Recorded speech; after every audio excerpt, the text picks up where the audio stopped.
Today we're going to be considering various issues in terms of the idea of justice. So overall, as you know, our current unit has been concerned with what is the right thing to do in a particular situation. And for your Do Now, we cover this question of justifiable defenses for murder. So if you would, go ahead and turn to the person next to you and go and discuss your answer to this question. Take about 30 seconds, go.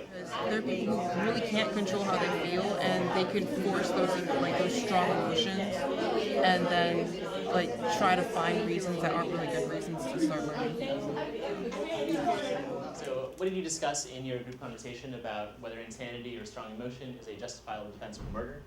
I said I don't think strong emotion is justifiable defense for murder because just because you're mad at someone doesn't mean you kill them, because then there'd be a bunch of murders and people say, whoa, I was really mad at this person. But I think insanity is because if you're mentally unstable or something, and even though you can treat that with medication, not everyone does. So even though I think that is justifiable defense, but they should still go to an asylum or something and still pay for their crimes, but just not in prison or something that'll mess them up more. They should get treated for it, and then when they're better, maybe be let out of the asylum. For today, the story that we'll be covering deals with this idea of character and also the scenario of murder. So if you would, go ahead and open up your iPads to today's student folder. In there, you'll find two documents. One is the text of the story, and the second one is the worksheet itself.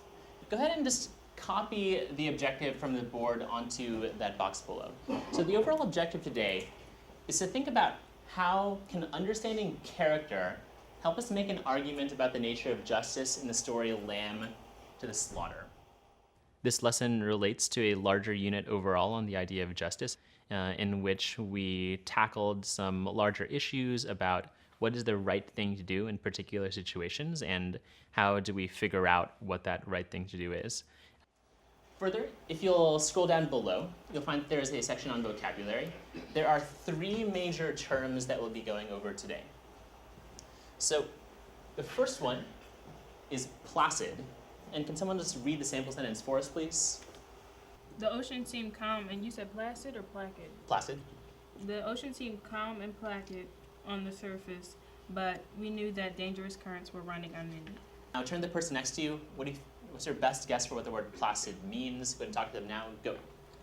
I think it means settled.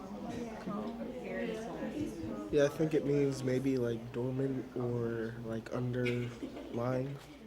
In choosing the text, I also thought about the lexile level, whether the vocabulary, whether the rigor of the text was appropriate for 10th grade students. Further, I thought about the kinds of discussions that we would be having around this text. So we're going to go ahead and start it off. Can I get a volunteer to begin for us? During this, I'm going to be pausing every once in a while to ask some questions as we go, so be prepared to answer some questions here. We'll also be going pretty deep into the individual words. Finally, have your other worksheet handy so that you can just swipe back and forth between them. The room was warm and clean, the curtains drawn, the two table lamps alight, hers, and the ones by the empty chair opposite.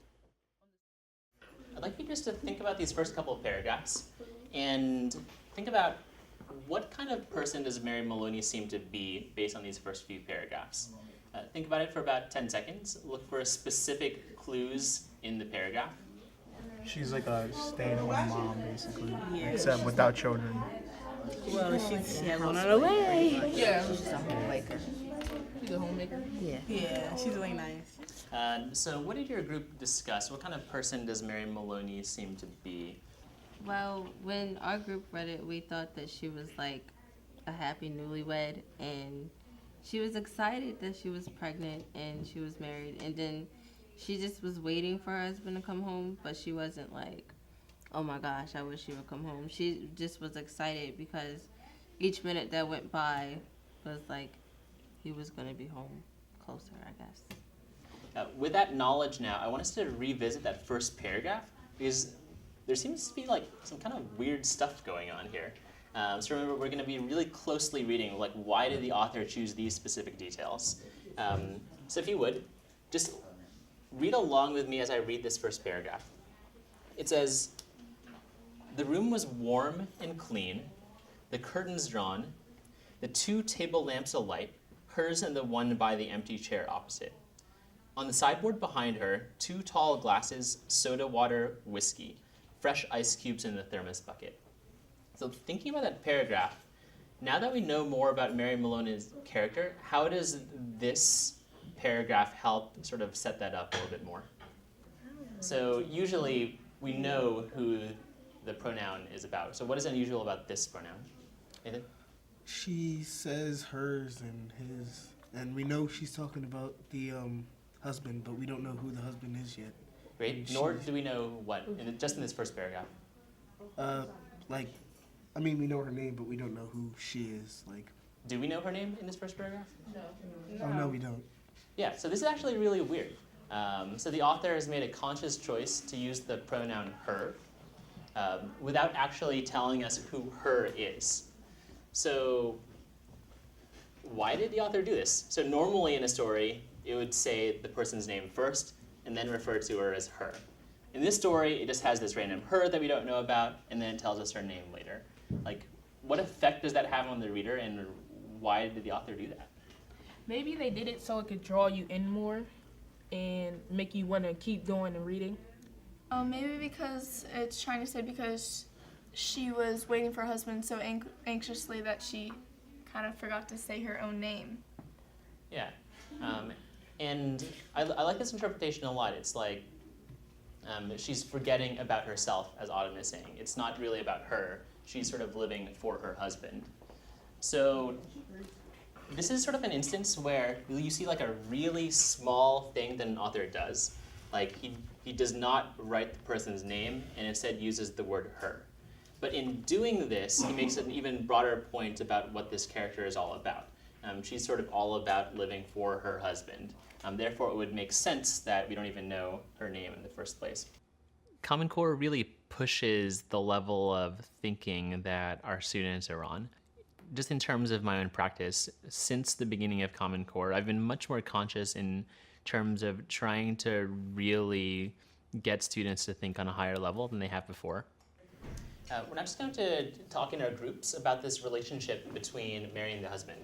Specifically, you can answer these 2 questions about their characteristics, but also talk about what details from the story show the nature of their relationship with one another. He seems off today because she said it was Thursday and how they usually go out, but today he's just drinking a cup of whiskey after whiskey and just seems like he's angry or aggravated about something, but he's just not talking. He just seems really cold to her and not appreciative of what she does. Yeah. He's like, oh, do you want this? Oh, I could get you this. And he's like, no, I don't want that, no. And he just gets up and gets his alcohol and just deals with that instead of her. To me, it seems like he's not himself like everybody else has said, but it also seems like he's kind of hiding something. He has something to tell her, but he doesn't want to. That Mary is patiently waiting for her husband to come home, and author achieves this by showing her repeatedly looking at the clock and having everything ready in the house clean for him. And I said Patrick is an experienced cop who had a rough day and does not want to be bothered. And he shows this by him drinking a whole cup of alcohol and giving his wife blunt answers. I want to focus in particular on just the nature of this dialogue. Take a look at how the sentences are written when he is speaking. So are there any patterns or any characteristics about what the sentences look like when the husband is talking? So his sentences are kind of short, and it always says he said, whereas her she cried or she went on, whereas him is just really short and he's just saying it really abrupt. So Taylor makes a really strong point here with 2 things, really some snacks actually. First of all, the sentences are really short.